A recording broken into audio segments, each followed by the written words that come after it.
Up campus, the Gen Campus meeting. We're just going to, if we can, ask you to retire the conversations out into our very comfortable quarters outside the room. Thank you. So if you're not here for Gen Campus, thank you.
I'm going to get everybody seated down. Before we get going, I'm going to take executive privilege. This session is going to be run by the awesome, wonderful Fran Lazzoni, who's going to be taking over in a minute. But before we get started, especially since my dear friend Ahmed from Tatweer has come all the way in just for today, I want to stand here and just say how excited we are that you're here. We're very thrilled to be doing this. Could we maybe close those doors, William? That'd be great. There's 3 new things that we're doing at Gen this year, and there's 3 of these sessions that are really important to me and are really important to Gen Global. And this is this we think is one of the most dynamic, exciting things happening. So thank you so much indeed for letting me do this. I do just want to mention that the great connection of what we're doing today in the GC is that we believe that out of every event that we do, there needs to be one really big, bold idea that we deliver on. And in South Africa, the big deliverable that we did was the creation of 22 on Sloan. And sitting in front of us is the entrepreneur, the risk taker, the guy that did it all, Gazito, without whom we wouldn't be having any attention to this topic. So for us, what Gen Campus is extremely important, and the prospect of being able to create density, connectivity in places where it's needed in order to help entrepreneurs thrive. Before I turn it over, though, I did want to once again thank Tatweer for your partnership in our effort, but also to emphasize that the broader mission here is to do something for the world and to figure out how to make this work. And you should know that this particular mission in Egypt and outside of Egypt has the full support and backing of everyone at Gen Global. It'll be very much front of mind for us. It's something that's extremely important that we encourage all of the Gen community to get involved. So thank you very much. And without further ado, I'll turn you over to the interesting part, Fran. Thank you.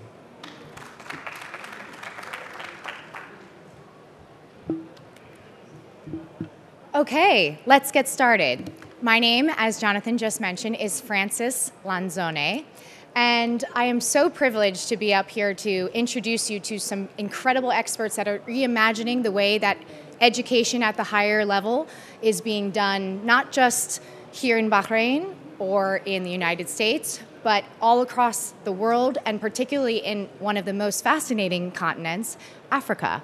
We're going to have a macro discussion about this topic and then dive deeply into some of the more exciting projects that are happening in our very own backyards. I am very grateful to be here, especially because it's actually my birthday. And this year, there was a lot more people that came to the party than last year. So I think I'm doing a lot better than prior year's celebration. But without further ado, I do want to get our experts up on the stage so we can start hearing from them and diving into this topic. I see a lot of young faces in the room, and I know you were just recently in university. And I want to say, before we get started on all of these topics, the university and higher education topic is sometimes a little exclusive. And I want to let you know that even in the United States, this is a topic that we're constantly thinking about how to get young people to continue their education and to continue at the level of a university or a college. And to do that, we have to show that there is a return, because college is expensive, especially in the United States and places around the world where the premier universities are hosting students. So if we can innovate around what the service that a higher education institute provides, we can help students connect to their academic potential, but more importantly, to their purpose and to their professional potential. So without further ado, I want to bring up our panel, and we do have a really dynamic presentation here today that I am hoping my tech team can put up on the screen so I can introduce the panel. But in the meantime, while we get that going, I'm going to go ahead and start. First, Dr. Shalaby, Dr. Ahmed Shalaby from Tatweer in Egypt. Thank you for joining us. Wonderful. Ahmed Osmond from the Gen Egypt team, please join us. And Kizito, I know definitely how to say your first name, but if I'm going to botch it, I'm going to do my best to say he is the most delightful person to be on the phone with, and I've met him in person just today, but I have spoken to him at length about his experiment in Egypt, and I'm looking forward to hearing more about what he has to say today. But this session is not just about hearing from experts, it's also about hearing from you. So I am blessed because I get to learn from every single person in the room. We're first going to talk about a question that is near and dear to my heart, and it's also the prompt for our first design thinking exercise. And that question is how I'm going to introduce the panel and give them an opportunity to tell us a little bit more about their experience and why they were driven to this conversation about innovating universities. So first and foremost, I'm going to start with Kizito, and I'm going to say, Kizito, you are today representing a professional person that has many experiences that have come to your disposal. What was it while you were a university student? What were you missing on your college campus that could have accelerated your path to becoming Kizito today? So give us a little background about who you are, what you're working on, and then take us back in time and let us know who that person was on college campus and what drove you? What were you passionate about? Thank you very much, Frances, and to my fellow panelists, thank you. So my name is Kizito, and I ran 22 on Sloan Startup Campus. My history was running a company called Sea Africa, which I started. It's a research and development company. So, and the initiative came during the GEC. I think, you know, Jonathan always says that I'm the catalyst, but I wasn't. I think the GEC was. The GEC that came to Johannesburg really prompted us to think of how do we think of sustainability? How do we think of better ways to support startups in South Africa? And that was the main catalyst for this. But I mean, my time at university, I didn't get time to live in campus. So maybe I was in and out of university a few times. So I'm not sure if I'm the right person to answer that. But I guess my time there, I think there were a few things that could have prompted, that could have made my experience different. The first one was avoiding the too much theoretical aspects of what we are doing in school. Because I can tell you a lot of the things that we did in school are not relevant to me now. And a lot of the things I learned when I got into business and when I traveled and met people and when I networked with like and unlike-minded people, you know. So I think one thing I would say is the theoretical aspect. I think our universities need to get more practical and teach things that will really help you survive. And for me, I learned it on the streets and in a business environment, which is good. But I also think our universities they're a very important platform. My MBA thesis focused on the contribution of higher education in igniting entrepreneurship. So there is that correlation between education and entrepreneurship. So we mustn't ignore that exists. But the key thing is, how do we tie this up? How do we align it? And how do we ensure that it becomes practical in today's world? So that is the connection that I'll make between the education or my experience in school and my experience being an entrepreneur and so on. Then the other question you asked was about Sloan. I don't know, should I talk about that or this is okay now? I think the crowd is going to get to know the panelists first, and then we can dive into your individual products. One of the things I want to say to my panelists is that you're being very chivalrous by looking over to me, by saying, graciously connecting eye contact, but don't you worry about looking at me because I need you in that mic so that your crowd can hear every delicious item you want to tell the audience. So thank you for being a gentleman, but you don't have to look at me while you answer. Because you're so pretty and it's your birthday. Yeah. I'll take the compliment. Thank you very much. Dr. Shalaby, earlier today you mentioned to me, I'm still the same guy that I was in college. And so tell us a little bit more about what brought you to this topic and how it relates to what you do today.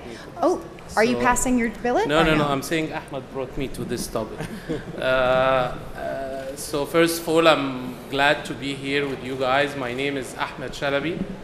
I have 25 years of experience. I am an architect. I studied architecture at Cairo University. I got a master's degree from Cairo University in urban design and PhD in a joint supervision program between Cairo University and Cornell University in city and regional planning.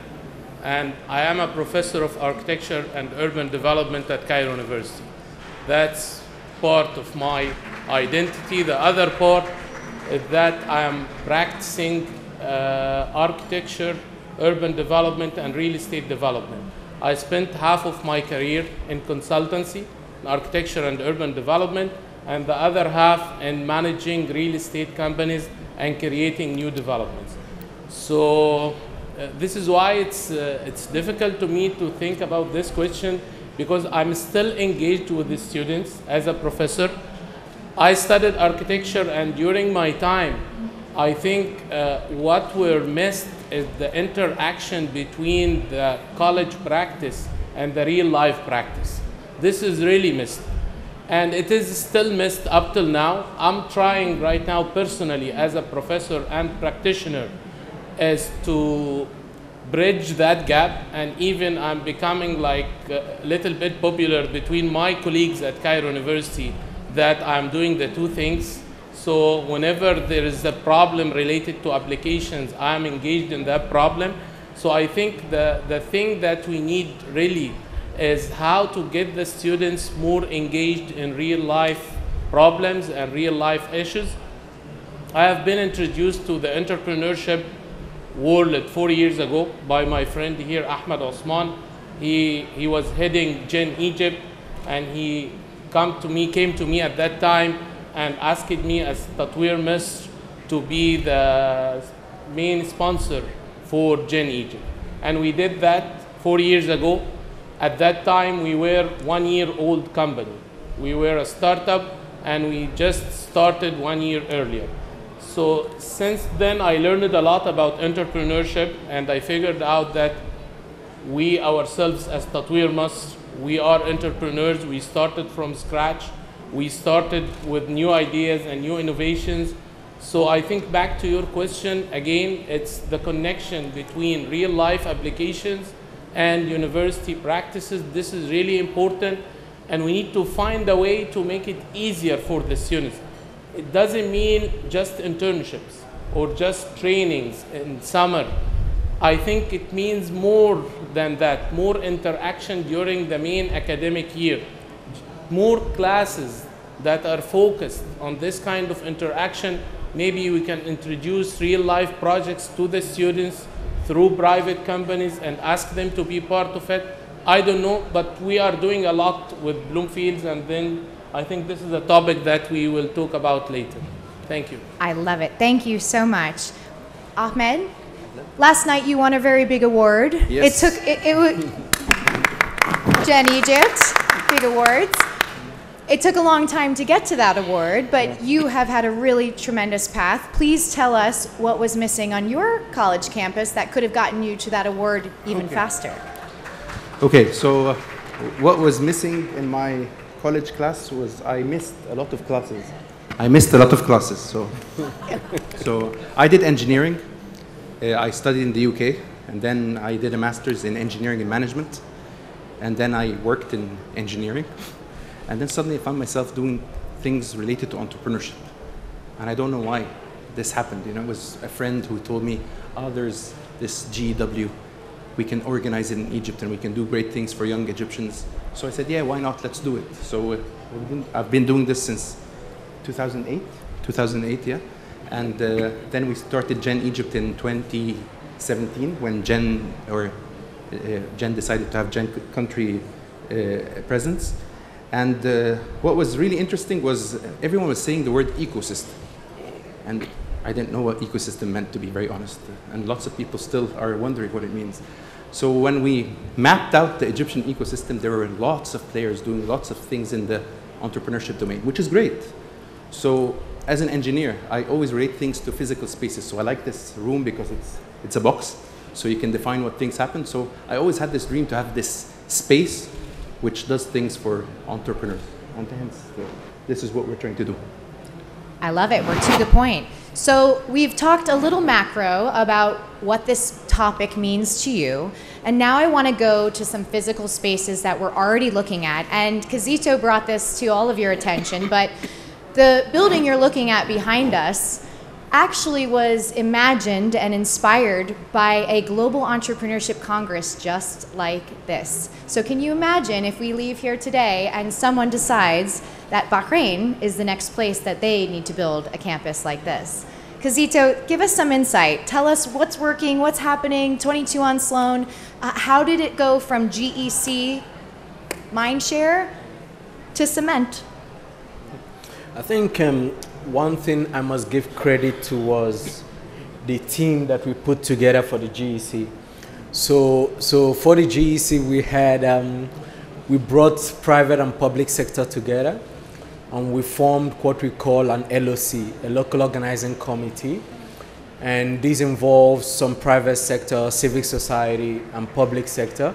And we put them in groups. We had a content group, we had a marketing group, we had a logistics group, we had other groups also. And one thing we tasked them with is to develop a concept note of what we wanted to achieve out of GEC.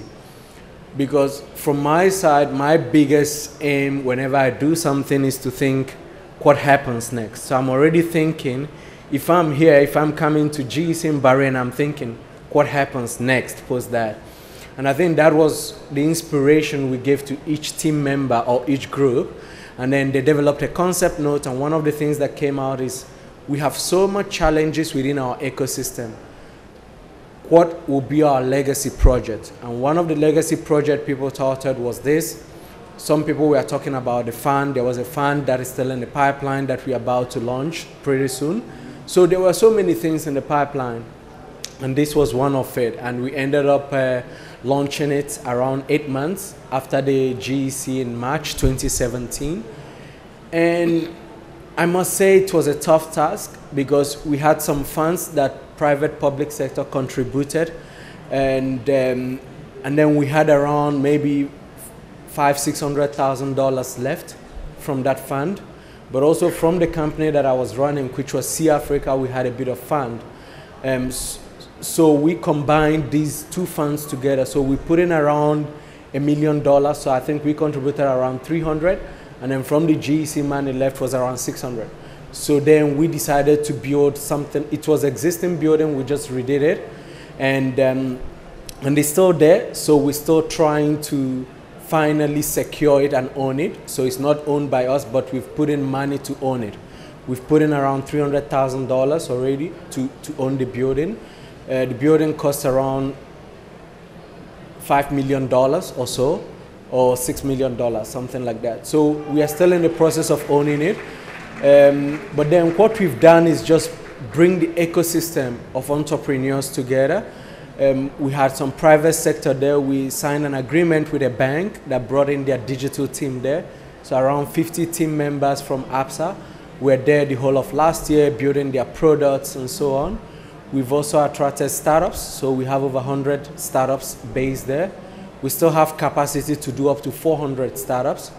We have private offices, around 32 of them, and they're all taken. They're all fully booked. One thing we're now trying to build is a game hub there, which is around 1,000 square meters. We're hoping to launch it sometime this year. We're hoping to commercialize and get people playing games like your esports, hyper casual games, and so on and so on. So we have so many things that we've put together. We have a tech lab at the campus. We have a kids room, babies, so you can go pick up your kid, bring them there and keep them there while you're going to work. We have a gym facility. We have a shower facility. We have adults playroom also where they can play table tennis, pool tennis. So there's so many things that we've done. We're just trying to create an environment where the startups can be, where they can work from, and where they can get inspired. But also where they can meet like and unlike-minded people that they can possibly collaborate with. Another thing we did very well was location. We ensured that it's sitting in the middle of the business district, which is Santon. and it's closer to the freeway. We also planning to put up a rooftop restaurant that is going to attract various people that are not even part of the Sloan system. So we've done a lot of things, and there's so many other things in the pipeline. We've also faced challenges, and I must mention that. Some of the challenges we faced include some funding, which is something we're still busy negotiating with various partners to ensure, because sustainability is one of the things we want to make sure that the campus is, and so on, you know. So I'll stop there and give them a chance, and then I'll continue. Perfect. Well, it's clear to everyone in the room who hears Kizito talk that he understands his ecosystem very well. He also is adapting and designing for that ecosystem. And so I want to jump to Ahmed Osman. We're going to go north from South Africa, and we're going to come hang out in Egypt for a minute. And so you've seen what Kizito was able to do with this GEC Conversation Meets ecosystem. Tell us about the Egyptian ecosystem that you're working in, and I, of course, do have some multimedia for you to share, but I want you to set the room and give everyone a little bit of insight into why Egypt, why right now, and why a startup campus. Okay, so why Egypt? Because we've been there for a long time, so 7,000 years, I guess. And we're 100 million people, and entrepreneurship is, I think, a necessity in a way. So that's number one. Number two is the timing now is right, because there's some reform happening in certain areas of legislation, policy, etc. I think we have a very young population, 60% under the age of 35, so there are good potential for the future. The education system in Egypt requires a lot of reform, the public or even actually the private currently. So the legislation has changed to allow good international schools or universities to come and establish what they call international branch campuses. The second thing is the ecosystem in Egypt is thriving, where we have very good startups coming out of Egypt. We have startups who have gone all the way to Silicon Valley and made it, who've raised funds from different VCs globally.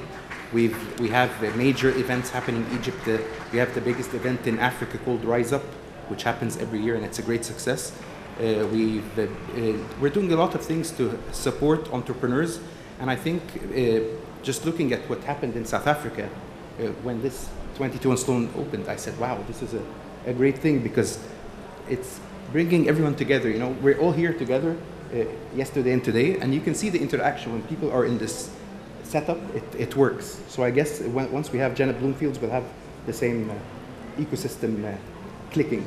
And I want to give the audience a chance just to set the stage a little bit further as to what exactly is happening on campus. And I want to make sure our team, if there is the ability for our multimedia to play, here we are. Yeah, this is what we do at Gen Egypt. بدأت نشاطها في مصر من 11 سنة. تركيزنا دايما على إلهام وتحفيز الشباب اللي عندهم أفكار واعدة لمشروعات جديدة، بس مش عارفين يبدأوا منين وإزاي. طول المدة دي كانت جن مصر وما زالت مصدر دعم قوي لكتير من الشباب الطموح بأشكال كتيرة تضمن بداية قوية لأي مشروع. أوجه الدعم اللي بتقدمها جن بتشمل التوجيه والتدريب وتوفير الدراسات ذات الصلة وإتاحة التواصل مع رواد الأعمال والباحثين في العالم ومؤسسات دعم ريادة الأعمال وإطلاق مسابقات للأفكار المبتكرة والمشروعات الناشئة. وبفضل خبرتنا الممتدة في 170 دولة ساعدنا بالفعل كتير من أصحاب الأفكار المبتكرة على إنهم يترجموا أحلامهم لواقع في مجالات الحياة، وده لأن هدفنا في النهاية تشجيع بناء اقتصاد متنوع ومستدام.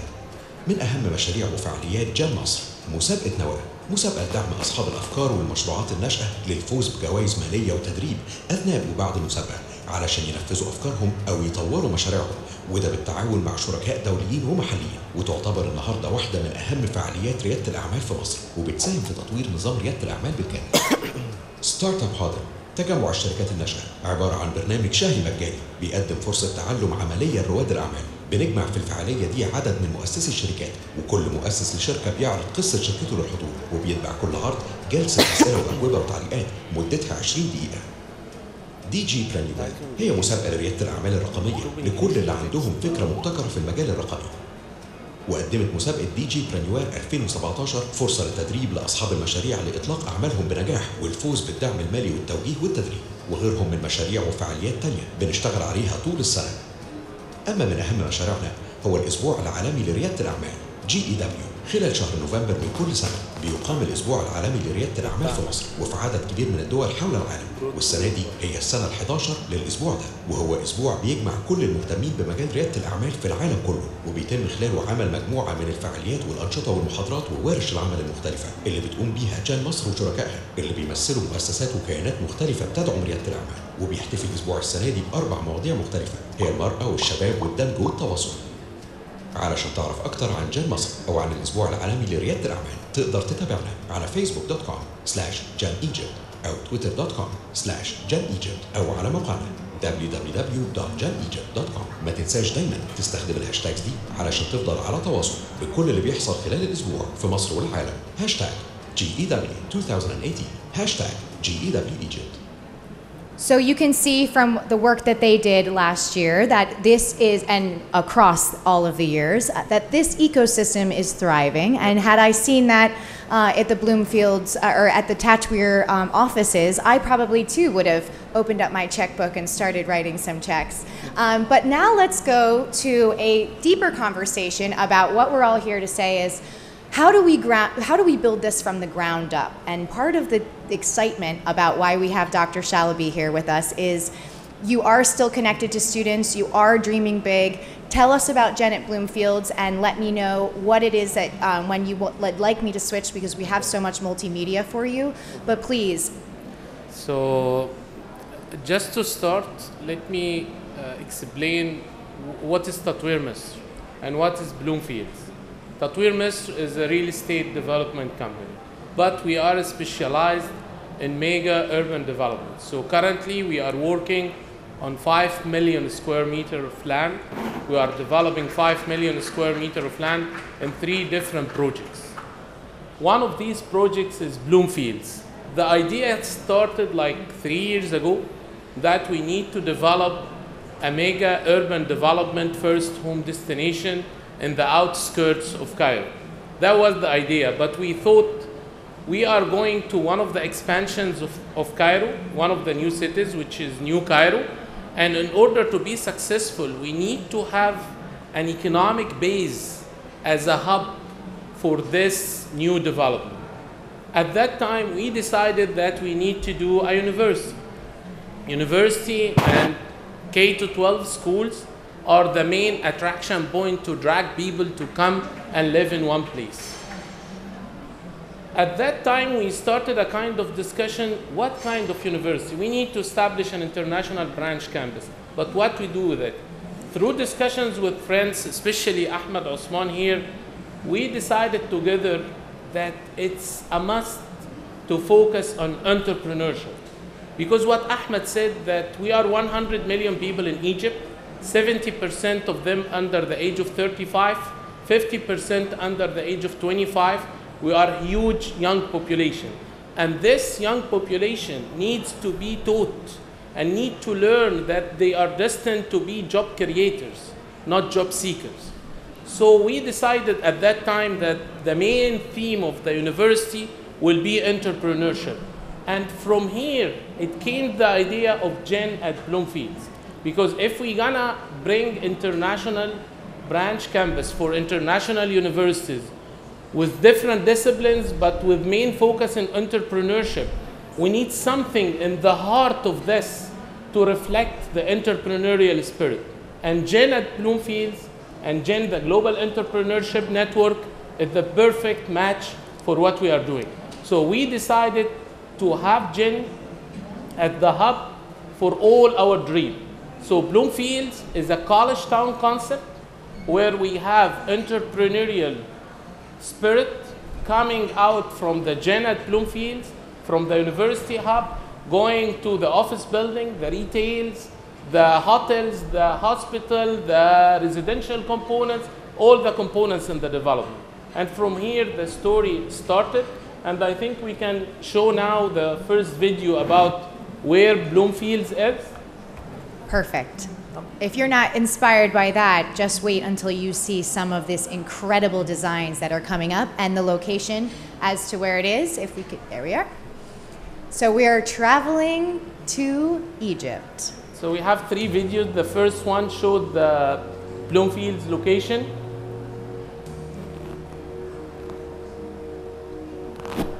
It is in the eastern side of Cairo, in New Cairo, and adjacent to the new administrative capital.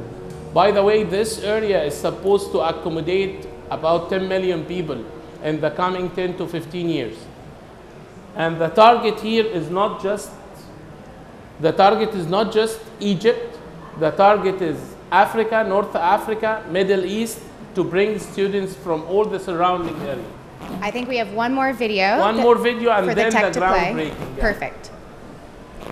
Bloomfields is a mixed-use That's me, residential compound built with a view to sustainability. In master planning Bloomfields, we recognize the necessity of incorporating the economic foundation that will ensure our project becomes a young, thriving community.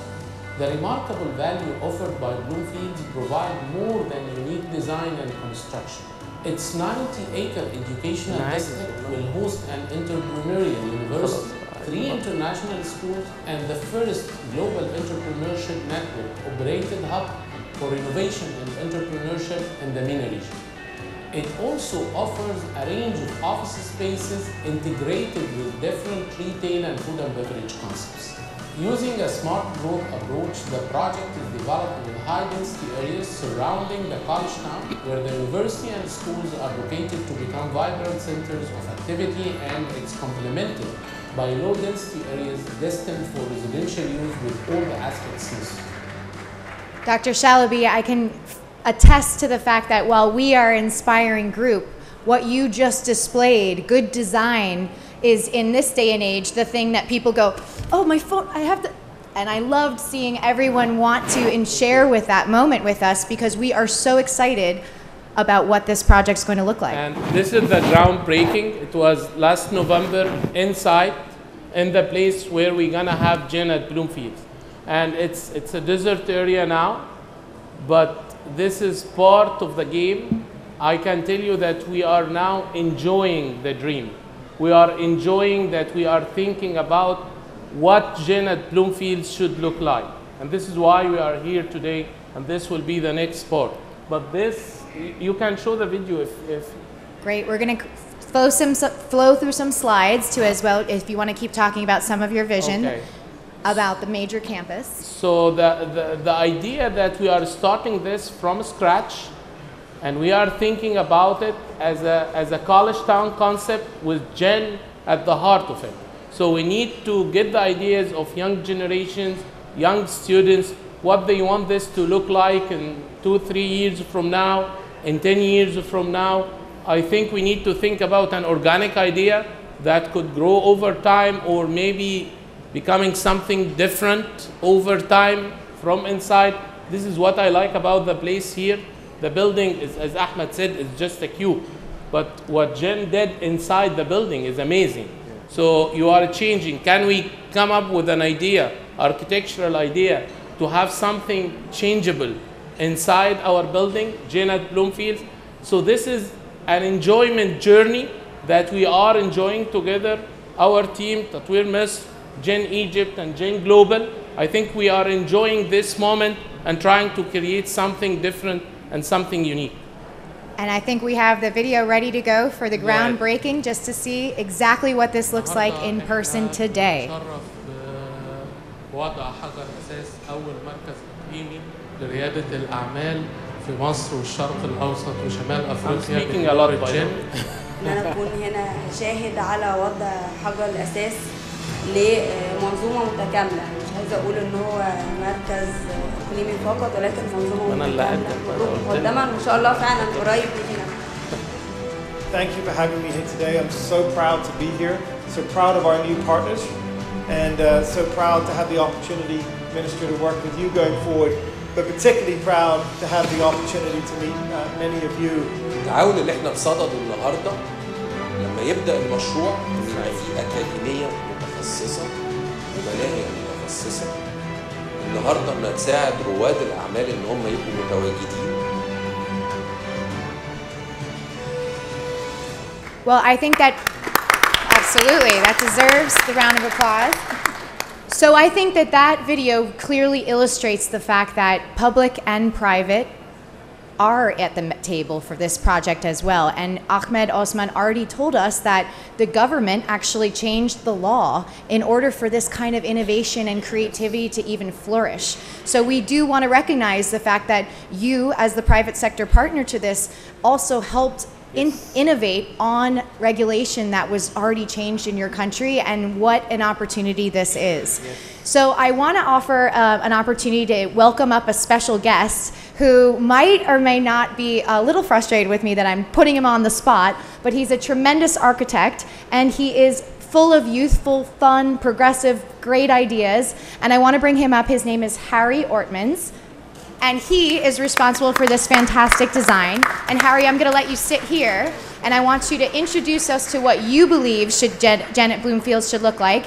And then I'm going to let you play your multimedia, and then we're going to follow up with, oh, there you go. We already have a mic for you. Perfect. So Harry, I'll let you take it away. You're probably so inspired by what Dr. Shalaby just said, just like all of us. Please let us know, what do you think Janet Bloomfield should look like? Well, I think what was important, the word hub was very key, and we looked at it. It needed to be a place where you could come and meet, work, learn, and create. And I think a certain aspect of the design that I looked at the beginning was the compass, the ring, the circle. It encourages collaboration and spontaneous meetings, and as long as you've got places along that route that people can stop and have those conversations, you encourage much more of that collaboration. There's no corner offices, everyone's on a level playing field, there's no one's tucked away. And I think what we've included as well, you have co-working spaces, so no one has a fixed desk. You're in and about, you're meeting people, you're sitting next to someone different every day, and I think that's key to have those moments.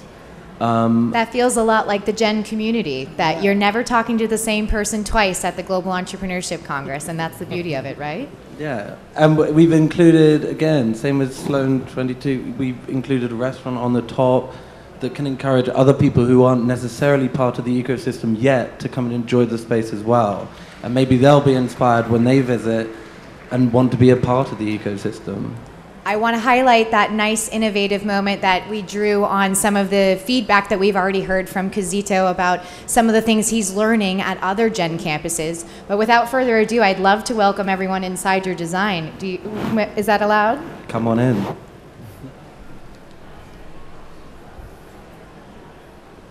So the zigzags on the side, by the way, quickly, for shading. It's obviously very hot in Cairo, so to reduce any kind of excessive solar gain was key.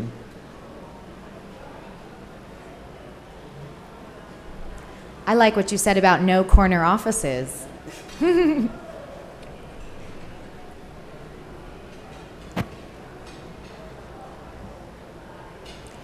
Kizito, as you look at this, one of the things that you highlighted in some of our first conversations was about the ability to convene and the power to convene in your community. Can you tell us a little about your event space and potentially even the parking? Yeah.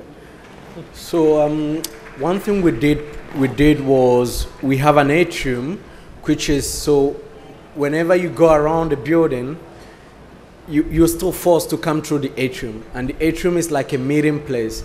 It can accommodate around 300 people for an event. So we do our hackathons there, and also it's open on the top, so you can get fresh air from outside inside the atrium.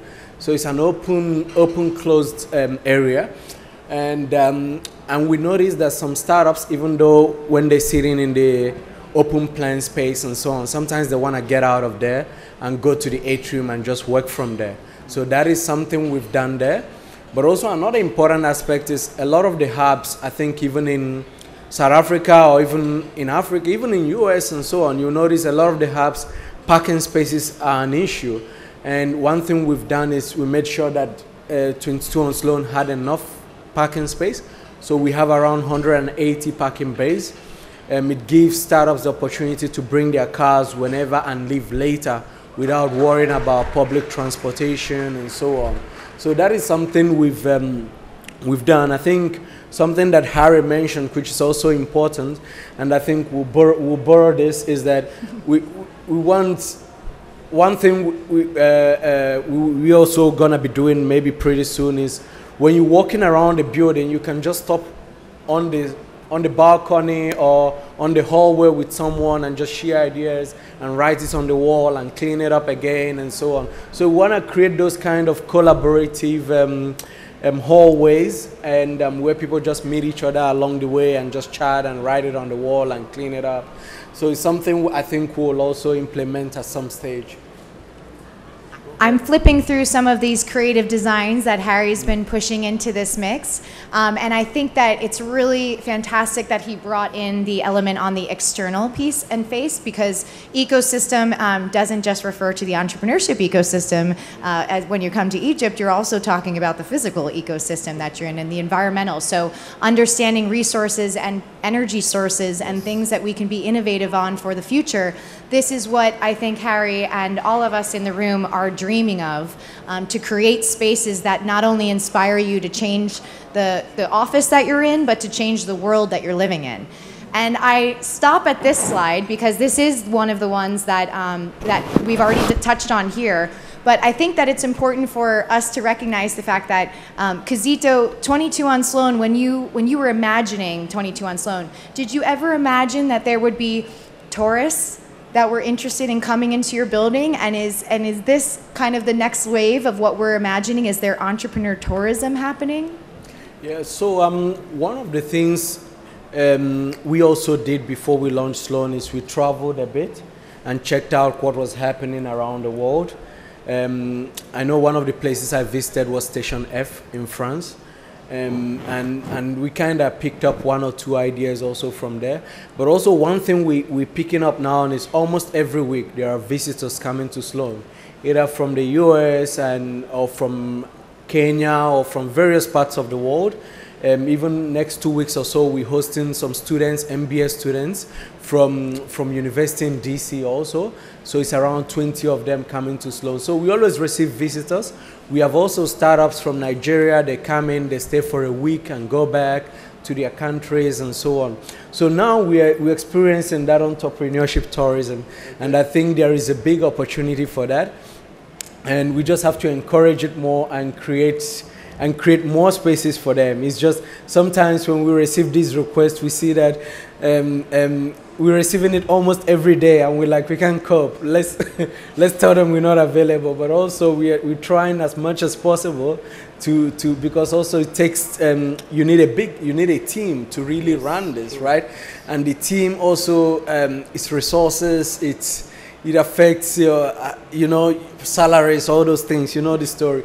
But so how do we balance all this to ensure that even though we want to attract the community we want to attract, we don't end up having a big overheads and so on at the end of every month and so on. But entrepreneurship tourism, something definitely on the rise. We receive visitors almost every week, and we receive requests almost every day of people that want to come to Sloan. We even have ambassadors also, local ambassadors in South Africa wanting to visit, talk about what we're doing, see what collaboration we can have with their countries where, back home and so on. So there's a rise in that. Yeah?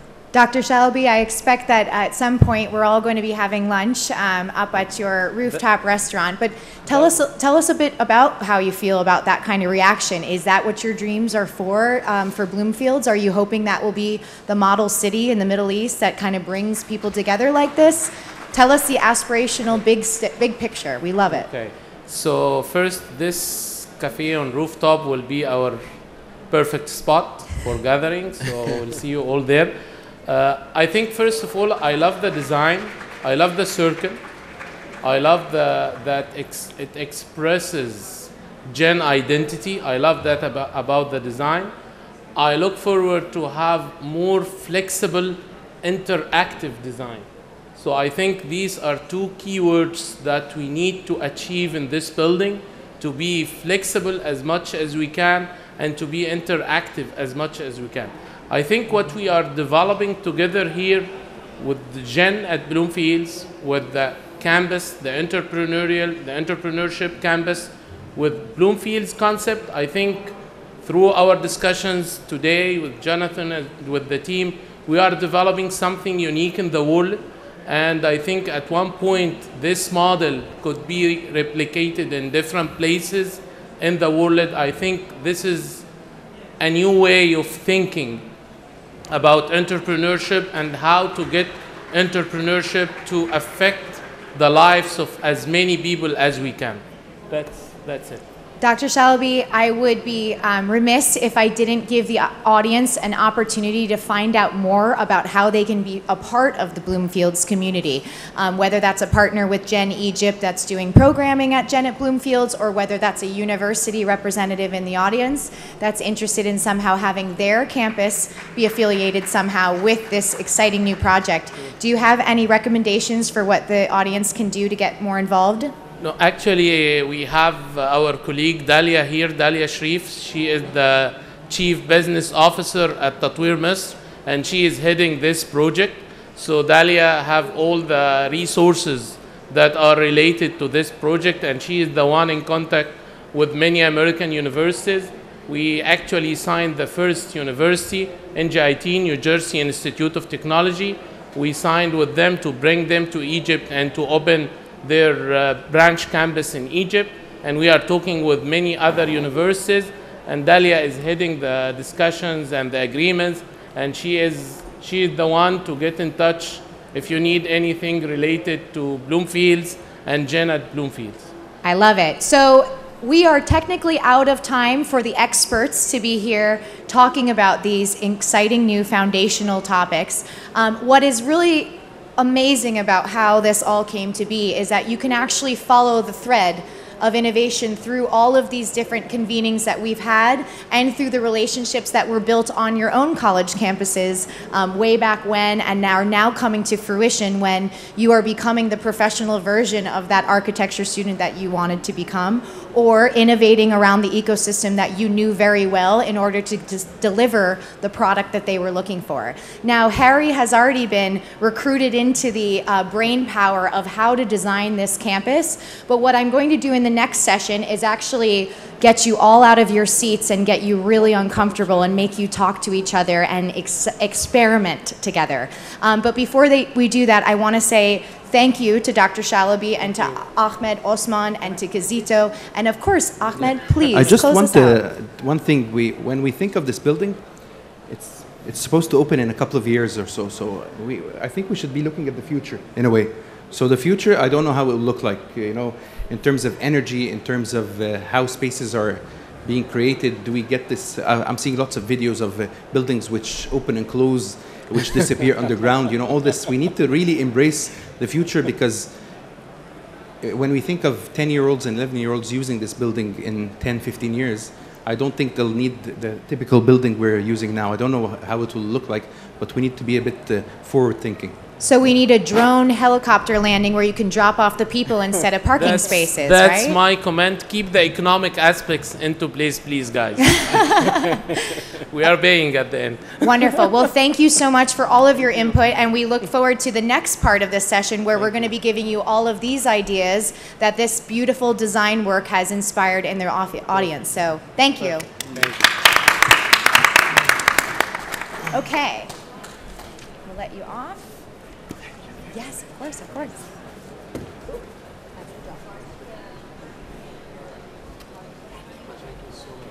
Good luck. Look forward to good luck. Looking forward.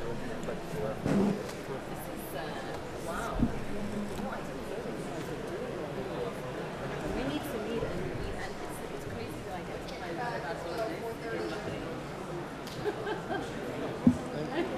Thank you very much to your father for his proud son. Thank you very much. And you know each other. I think we need to we go a bit way back historically. Our families were both in England. So there's that connection.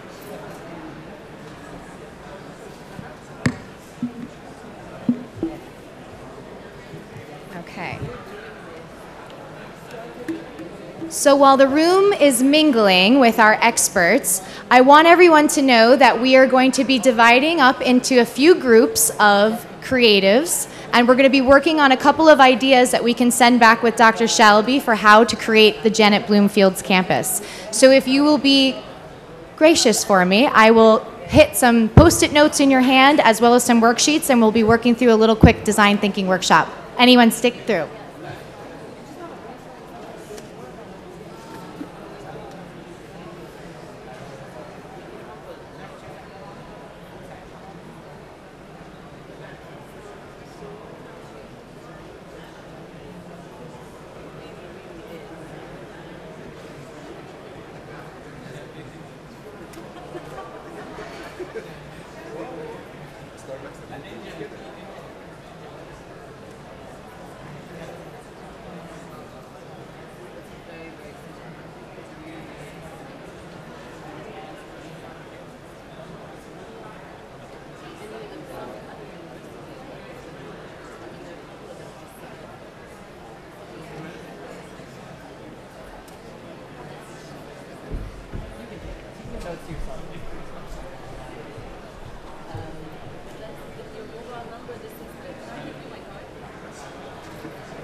Okay, before we depart, I want to capture some of this input that you have for Dr. Shalaby and the Bloomfield's project. So in your hand, you have either a yellow or a green sheet, a worksheet.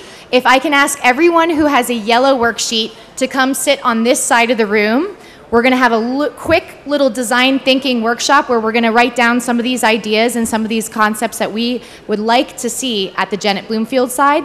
If you are on the green, please go to the left side, and we're going to use both of these walls to get a little bit creative and a little funky with how we decide to work it through. The design thinking process is a revolutionary approach to problem solving and particularly to human design. And this is a system that many different professionals use around the world to innovate in their industries. A few ground rules about how to respect your colleagues in this: defer judgment, encourage wild ideas, build on the ideas of others, stay focused on the topic, one conversation at a time, be visual, and go for quantity, filter for quality later. These are principles that we should apply to every single conversation we have here at the GEC. For today, for designing a startup campus, we're going to be talking about empathy, and empathy maps is a great way for us to think about what the current status is in our life, so what universities look like today, and then the desired state, what are we going to be doing for those future students of the next generation and beyond. So first, for today, to go through really quickly what these phases will look like, we're going to talk about first What were you missing on your college campus that could have innovated or could have brought you to your innovation or brought you to your entrepreneurship potential earlier in life? So right off the bat, if you could think about what your experience was in college, what are the types of comments or things that you thought on campus that you were missing? Was it a laboratory where you could have been doing experiments on food products? Was it a class on taxes? Or was it access to the alumni that would have gotten you global much faster with a great idea that you had? What was it? What were you missing on campus? And how can we innovate on that now? So that's question number 1 and phase 1. And so if you want to participate, we're going to be using these Post-it notes to write down a few of these ideas. If you have 1, if you had 10, if you have 4, put them down and give us a few minutes to actually select those ideas. And as soon as you're done with your idea, go stick it on the wall. Yellow, go put it here. Green, put it over there. 2-minute warning.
Okay, 1-minute warning. Anything else that you were missing on your college campus while you were in school? And as soon as you're done with the ideas, slap them on the wall.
I still see people scribbling, so I'm going to give you 1 or 2 more minutes before you get to judge. And that's always fun. Feedback is the way we make things better.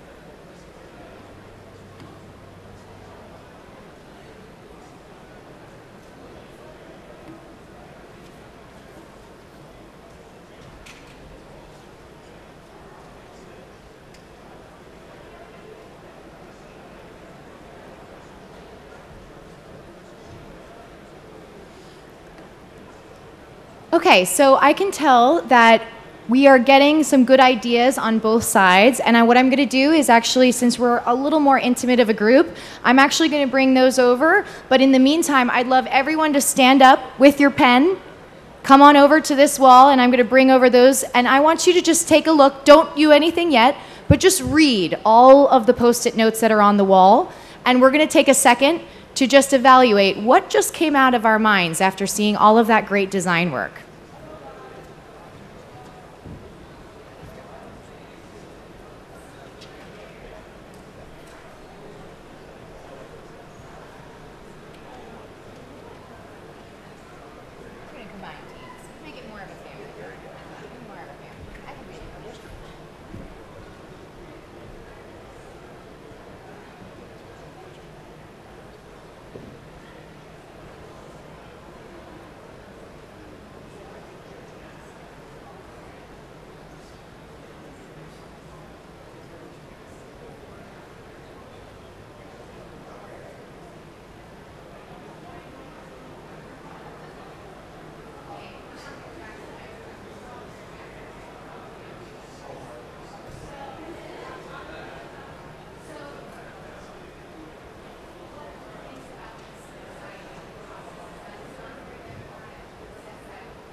and there were, I think, over there.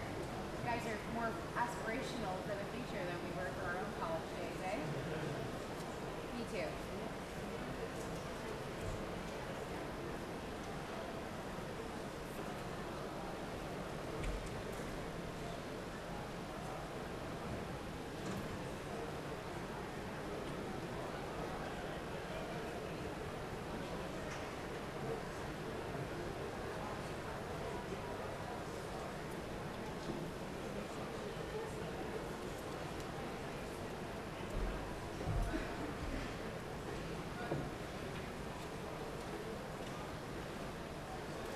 Okay, one more minute. Close on up on your last thought, and then we're going to go over, we're going to judge, and then we're going to do the same thing we did, and finally present to Dahlia around the horn what we think she should do at Janet Bloomfield, because she's fine. We've got some ideas back there about what went wrong, Dahlia, but I think we've got some good ideas about what's going to go right.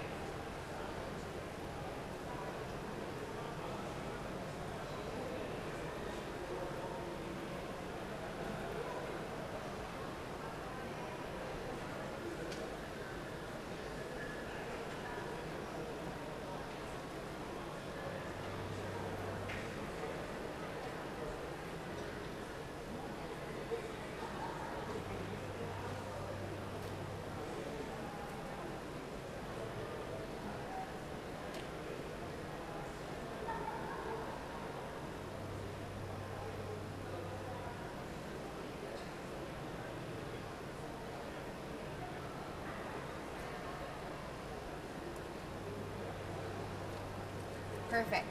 We have 8 minutes left until they kick us out of this room. So, let's go judge. Let's go see what fits.